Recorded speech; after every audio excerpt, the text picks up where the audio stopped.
ముఖ్యంగా ఈ సందర్భం పెట్టడానికి కారణం ఏంటంటే ఈ ప్రెస్ మీట్ కానీ మరిడమ్మవారు అమ్మవారిది సెంటిమెంట్ అందరికీ తెలిసిన విషయమే.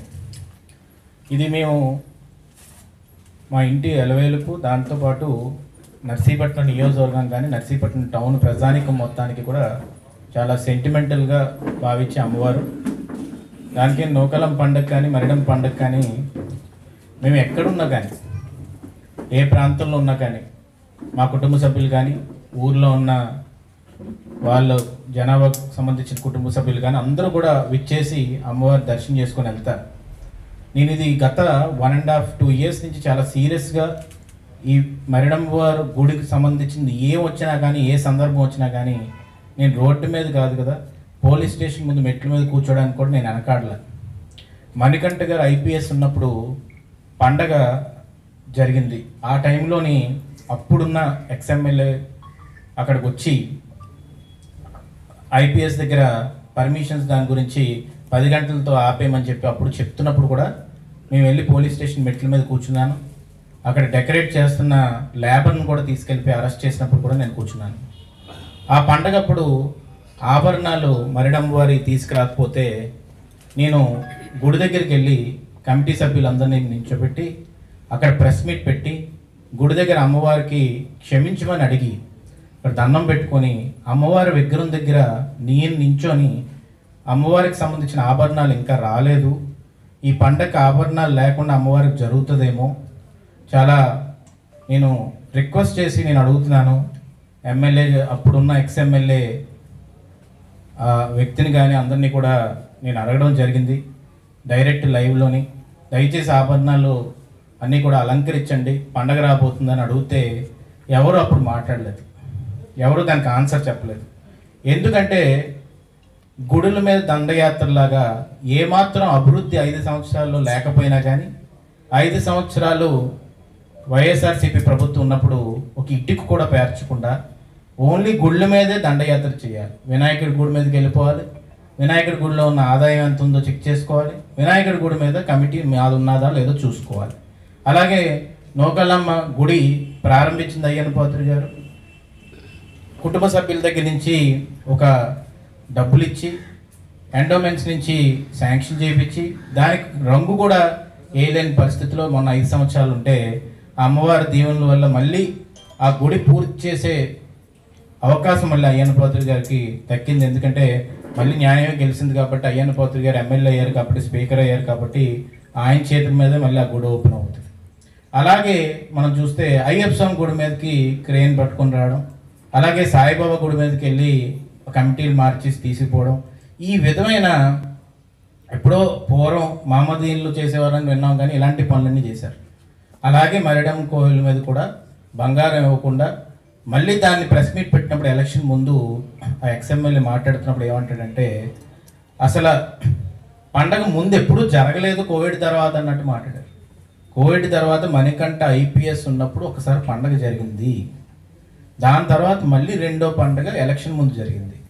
ఎలక్షన్ ముందు మళ్ళీ నేను మళ్ళీ పండుగ వచ్చిన తర్వాత 1 సంవత్సరం అయిపోయి మళ్ళీ పండుగ వచ్చిన తర్వాత నేను ప్రెస్ మీట్ పెట్టి మళ్ళీ అడిగాను, రిక్వెస్ట్ చేశాం ఆభరణాలు ఇవ్వండి. ఉగాది రోజేమో ఇక్కడ పూజ జరుగుతున్నప్పుడు అయ్యన్న పాత్రుడు గారు మాట ఎత్తారు, అమ్మో ఇదేదో కొంప ముంచిలా ఉంది అని చెప్పి ఈ XMLA ఏం చేసాడంటే ఈ ఆభరణాలు అన్నీ కూడా తీసుకొచ్చి మనం పెట్టేద్దాం, కానీ ఆభరణాలు పెట్టినప్పుడు వాళ్ళకి సంబంధించిన కమిటీ సభ్యులను పిలాలి అనే కనీసం ఇంగిత జ్ఞానం వాళ్ళకు ఉండాలా లేదండి?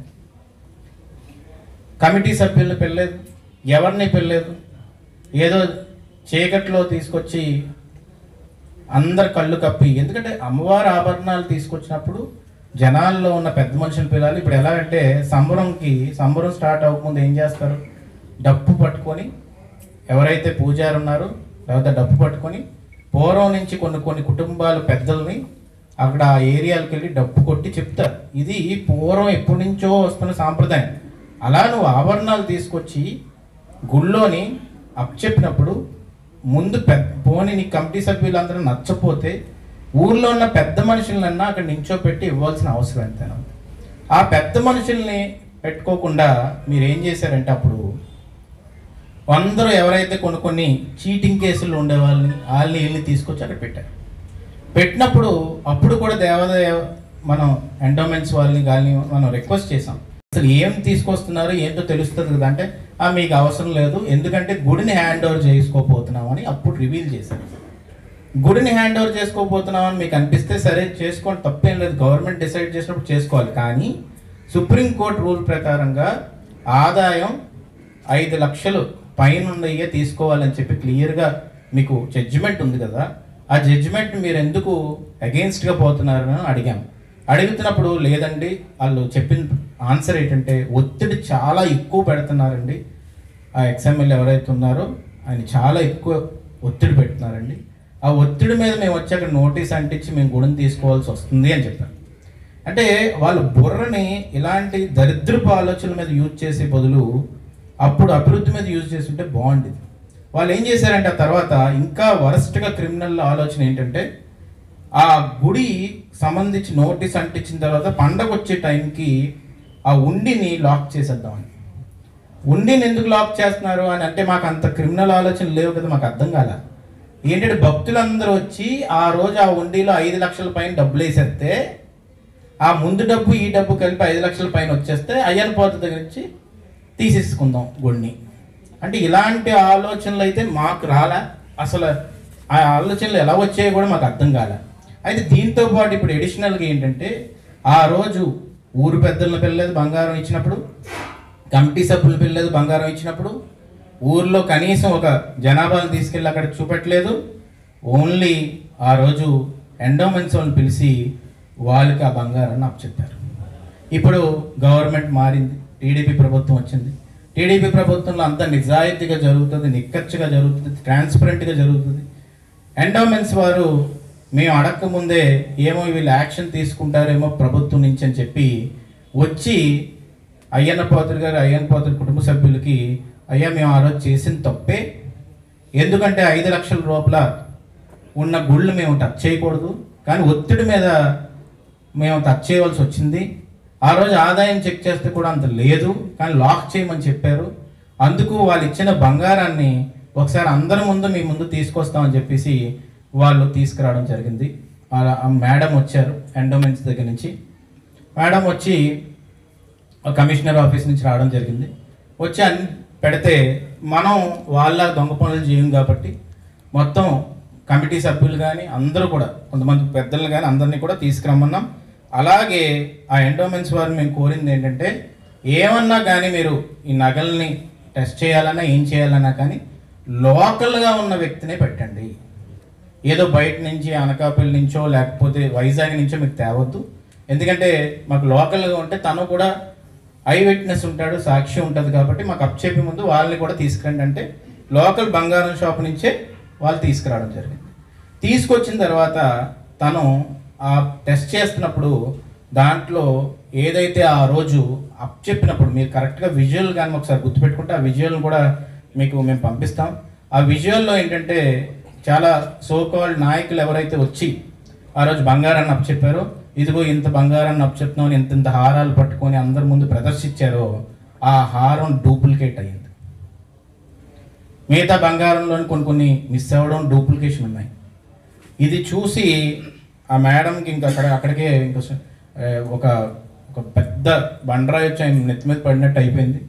వెంటనే భయపడి ఏం చేసిందంటే ఆయన చేత 2-3 సార్లు టెస్ట్ చేయించింది. టెస్ట్ చేయించినా కూడా ఆయన క్లియరే చెప్పాడు ఇది గిల్ట్ నగలని.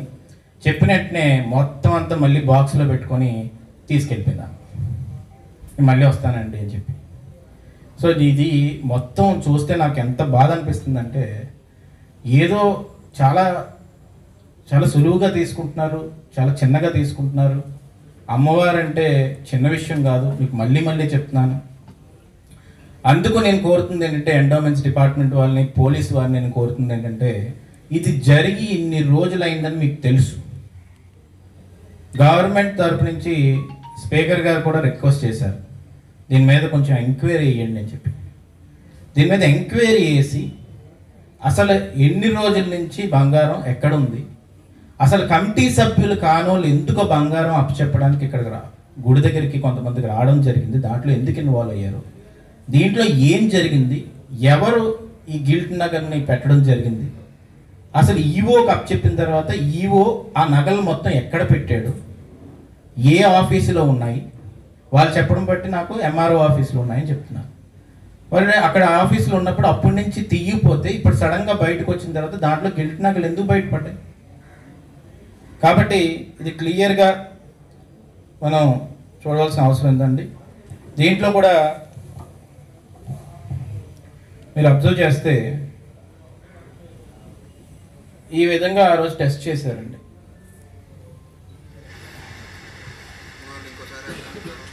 అప్పటికి కమిటీ సభ్యులు మీరు అబ్జర్వ్ చేస్తుంటే ఇంకోసారి చేయండి అని అడుగుతున్నారు. ఇంత క్లియర్గా అందరి ముందు చేశారు. ఇది అబద్ధం చేయడానికి లేదు, ఏదో నోటి మాటకి నేను చెప్పట్లేదు, అందరి ముందు చేశారు. అంటే బంగారం ఎవరైతే మహిళలు కొంతమంది టెస్ట్ చేసుకోవడానికి వెళ్తారో వాళ్ళందరికీ వీడియో చూస్తే అర్థమైపోతుంది ఏ విధంగా అది టెస్ట్ చేసిన తర్వాత గిల్ట్ అని తేలిందని. దాంతో ఎవరైతే టెస్ట్ చేశారో ఆ అబ్బాయి ఇక్కడ లోకల్ జ్యువెలరీకి సంబంధించిన వాడు చేసిన తర్వాత ఆయన క్లియర్గా కూడా వాటర్ వేసి తుడిచిన తర్వాత క్లియర్గా చెప్పాడు ఇది గిల్ట్ నగలు అని చెప్పి. దాని తర్వాత నేను ఏం చేసామంటే ఎండోమెంట్స్ వారు వెంటనే అబ్బాయితో కూడా వాళ్ళ దగ్గర వీడియో ఉంది, ఆ వీడియోలో కూడా క్లియర్గా అబ్బాయి ఇది నాకు మరిడమ్మ వారి గుడికి సంబంధించిన నగలను చెక్ చేయమని ఈ పలానా డేట్ రోజు నాకు చేయమని చెప్పారండి. చెప్తే ఆ రోజు నేను వెళ్ళి టెస్ట్ చేయడం జరిగింది. ఆ టెస్ట్ చేసిన దాంట్లో గిల్ట్ నగలు ఉందని చెప్పేసి ఆ అబ్బాయి కూడా చెప్పాడు. సో ఇంకా దీనికంటే ప్రూఫ్ ఏం కావాలని నేను అడుగుతున్నా. పరంగా ఏమాత్రం ఏ ఆలోచన మాకు లేదండి. నేను ఒకటే అడుగుతుంది అంటే పోలీస్ డిపార్ట్మెంట్ వారిని, ఎండోమెంట్స్ వారిని, తప్పు ఎక్కడ జరిగింది? ఆ రోజు వచ్చిన వాళ్ళు ఇదిగో బంగారం అని చెప్పి డిస్ప్లే చేసి మొత్తం ఇచ్చిన తర్వాత గవర్నమెంట్ మారిన తర్వాత మీరు వచ్చి ఏదో తెలియనట్టు ఇక్కడికి వచ్చి బాక్స్ ఓపెన్ చేసి పాపం ఆమెకు కూడా తెలియదు ఉండొచ్చు, ఆమె కంగారు పడిపోయి మళ్ళీ తీసుకెళ్ళిపోయి బాక్స్ని ఏ ఆఫీస్లో పెట్టిందో నాకు తెలియదు. మళ్ళీ మా ఆఫీసుకి అప్ చెప్పేస్తానండి, నాకు భయం వేస్తుంది, నేను అనవసరంగా తీసుకొచ్చాను, ముందు చెక్ చేయవలసిందేమో అని అంది. సరే అమ్మ, అందరి ముందు చెక్ చేయడం మంచిదే కదా అని మేము అన్నాం. కాబట్టి మేము దయచేసి పాత్రికేయ మిత్రుల ద్వారా నేను ప్రజలందరినీ కోరుతుంది ఏంటంటే ఈ బంగారం దొంగ ఎవరు, ఈ దొంగ ఎక్కడున్నాడు, అమ్మవారి బంగారాన్ని దొంగతనం చేసే ధైర్యం ఎవరు చేశారు, ఎందుకు సుమారుగా 2 సంవత్సరాలు 3 సంవత్సరాల పైన ఈ బంగారం ఎక్కడ దాచారు, ఏం జరిగింది? అసలు అమ్మవారి బంగారం మీద కూడా తినాలని ఆలోచించే దౌర్భాగ్య ఆలోచించిన వేస్ట్ ఫెలో ఎవడు? ఇంతకంటే వర్స్ట్ థింగ్ ఇంకోటి ఏమైనా ఉంటుందా? అసలు అమ్మవారి పండగని కోవిడ్ సమయంలో చేయకూడదు అని కొంతమంది అన్నప్పుడు దాని గురించి డిస్కస్ చేయడానికే ఊరు మొత్తం కూర్చొని ఊర్లో అందరితో మాట్లాడి అప్పుడు అందరిని కలవడం అవ్వకపోతే వీడియో కాన్ఫరెన్స్ జూమ్ ద్వారా పెట్టి అసలు ఏం చేయాలి, ఏం సాంప్రదాయం ఫాలో అవ్వాలి, అసలు చరిత్రలో ఇలా జరగలేదే అని చెప్పి ఆలోచించి అంత బ్రెయిన్ స్టార్మ్ చేసామే, అంత ఆలోచించామే. అలాంటిది ఈరోజు నాకు 2-3 రోజుల నుంచి అర్థం కావట్లేదు అసలు దీని మీద ఎలాగా రియాక్ట్ అవ్వాలి, ఏం రియాక్ట్ అవ్వాలి. ఇంతకంటే దరిద్రపు ఆలోచనలు ఉన్న ఆ మనుషులు ఏమో తిరుగుతున్నారే ఇక్కడ నర్సీపట్నంలో అంటే ఇంకంతకంటే వర్స్ట్ ఇంకోటి ఏమైనా ఉంటుందండి. అందుకనే నేను ఒకటే కోరుతుంది ఏంటంటే ప్రజలు ఈరోజు న్యాయం కాపాడాలనే ఉద్దేశంతో, ట్రాన్స్పరెన్సీ ఉండాలనే ఉద్దేశంతో, అకౌంటబిలిటీ ఉండాలనే ఉద్దేశంతో ఈరోజు తెలుగుదేశం ప్రభుత్వాన్ని తీసుకొచ్చారు. అయ్యన్న పాత్రుడు గారు మన నర్సీపట్నం అదృష్టశాతం ఆయన స్పీకర్ అయ్యారు. రాష్ట్రంలో ఏ ప్రాంతానికి దక్కలేని అదృష్టం మనకు దక్కింది. కాబట్టి ఈరోజు మేము కక్షపూర్వక రాజకీయాల మీద ఏమాత్రం కాన్సన్ట్రేషన్ పెట్టలేదు. మేము ఓన్లీ అభివృద్ధి ఎలా చేయాలి, ఎక్కడి నుంచి రూపాయి తేవాలి, మొత్తం నాశనం చేసిన ఈ నర్సీపట్నం ప్రాంతాన్ని మళ్ళీ రివైవ్ చేసి ముందుకు ఎలా తీసుకెళ్ళాలి. ఎందుకంటే ఇంత తక్కువ సేపులోనే అయ్యన్న పాత్రుడు గారు 19 కోట్ల వరకు ఈరోజు డెవలప్మెంట్కి తీసుకురాగలిగారు ఈ ఒక్క 2-3 మంత్స్లోనే. ఇవన్నీ కూడా త్వరలో అన్ని ఇనాగ్రేషన్స్ జరుగుతాయి. ఆ ట్యాంక్ బండ్ మీద కాన్సన్ట్రేషన్ పెడుతున్నారు. ఖాళీ ఉన్నప్పుడల్లా అసలు ప్రోటోకాల్ను కూడా అధిగమించి గ్రౌండ్ మీదకి వచ్చి అన్నీ చేస్తున్నారు. ఇంత చేస్తున్నప్పుడు ప్రజలు కూడా సహకరించవలసిన అవసరం ఎంతైనా ఉంది. కాబట్టి ఈరోజు ఇంత దారుణమైన ఘటనకి కారణమైన మనుషుల్ని, బంగారాన్ని దొంగతనం చేసిన వ్యక్తిని కనిపెట్టి ప్రజల ముందు నించోబెట్టవలసిందిగా పోలీస్ డిపార్ట్మెంట్ వారిని నేను కోరుతున్నాను. సిఏఎస్ఐ అయితే మరి ఈ విషయం తెలుసు, పేపర్లో చదివారు, అయినా ఎందుకు పడుకున్నారో మాకు అర్థం కావట్లేదు. అంటే మాకు ముందు ప్రభుత్వంలో వాళ్ళు పోస్టింగ్లు జరిగాయి కాబట్టి పడుకున్నారేమో నాకు డౌట్ వస్తుంది. వాళ్ళని కూడా మేల్కోవాల్సిందిగా నేను కోరుతున్నాను. వాళ్ళని లేపవలసిందిగా ఎస్పీ గారిని కోరుతున్నాను. ఎస్పీ గారికి కూడా ఈ విషయం తెలుసు, సుమారుగా 3-4 రోజులు అయింది. మరి లా అండ్ ఆర్డర్ విషయంలోని సెంటిమెంట్ రేజ్ అవుతే జనాల్లో కానీ ఈ విషయం తెలిస్తే మరింత ఎక్కువ రోడ్డు మీదకి వచ్చి అమ్మవారికి సపోర్ట్గా జనాలు కూడా నిలబడతారనే విషయం ఎస్పీ గారికి కూడా తెలుసు. కాబట్టి మరి డిఎస్పీ గారు ఉన్నారో లేదో మాకు తెలియట్లేదు నర్సీపట్నంలో, ఆయన అయితే మాకు అక్కడ కనబడట్లేదు కూడా మనిషి. కాబట్టి వీళ్ళందరినీ కూడా ఇన్కాపబుల్ పీపుల్ అయితే ట్రాన్స్ఫర్ అన్న చేయండి మేడం, లేకపోతే మీరే స్వయంగా దిగి కూర్చొని రివ్యూ చేసి ఈ బంగారం దొంగతనం చేసిన పట్టుకోండి. అంతేగాని ఆఫీసుల్లో ఏసీ రూముల్లోని వీళ్ళు కూర్చోవడం వల్ల ఏం అవ్వదని మాత్రం నేను క్లారిటీగా చెప్తాను. మీకు రివ్యూ ఇప్పుడు దాకా 3 months మీరు పోస్టింగ్ అయిన తర్వాత ఎస్పీ గారు కానీ డిఎస్పీ గారు కానీ పోలీస్ డిపార్ట్మెంట్కి సంబంధించిన నర్సీపట్నం నియోజకవర్గంలో ఇప్పటికొచ్చి గాంజా మీద కానీ దీని మీద కానీ ఏ మాత్రం రివ్యూ చేయలేదు, ఏమాత్రం లా అండ్ ఆర్డర్ గురించి రివ్యూ చేయలేదు. ఎలక్షన్స్ సమయంలో రౌడీ షీటర్స్ అందరూ కూడా ర్యాలీ చేసి వెంకనేటిపేటలోకి వచ్చి ఓటర్ లిస్టులు చింపి, పేనార్పాలెంలోకి వచ్చి ఓటర్ లిస్టులు చింపి, కాపు వీధిలోకి వచ్చి ఓటర్ లిస్టులు చింపి వాళ్ళ మీద ఇప్పటికి 2 కంప్లైంట్లు ఇస్తే కూడా డిఎస్పీ గారు ఇదంతా కామన్ అని చెప్పి వదిలేస్తున్నారు. కాబట్టి నేను ఒకటే కోరుతుంది ఏంటంటే, మీరు లాస్ట్ గవర్నమెంట్లో పోస్టింగ్స్ వచ్చాయి కాబట్టి మేము పోలీసుని ఒకలాగే చూస్తాం, మేము పొలిటికల్గా పర్స్పెక్టివ్లో చూడట్లేదు. కాబట్టి మీరు ఇప్పటికైనా కనీసం వచ్చి, మేము ఏం ఒత్తిడి పెట్టట్లేదు, ఎందుకంటే స్పీకర్ గారు కూడా ఏమాత్రం కూడా పోలీసుల మీద ఎప్పుడు కూడా ఒత్తిడి పెట్టట్లేదు. ఇంటి దగ్గర కానీ ఎక్కడైనా కానీ నేను నార్మల్గా కామన్ మ్యాన్ లాగా ఉండాలని చెప్పి ఆయన ఇప్పుడు వచ్చి మీరు చూస్తే గన్ మ్యాన్స్ కూడా లేరు స్పీకర్కి. నాకు తెలిసి చరిత్రలో నాకు తెలిసి మొత్తం ఇండిపెండెన్స్ వచ్చిన తర్వాత ఇలాంటి స్పీకర్ని ఎక్కడ చూసుండ్రు.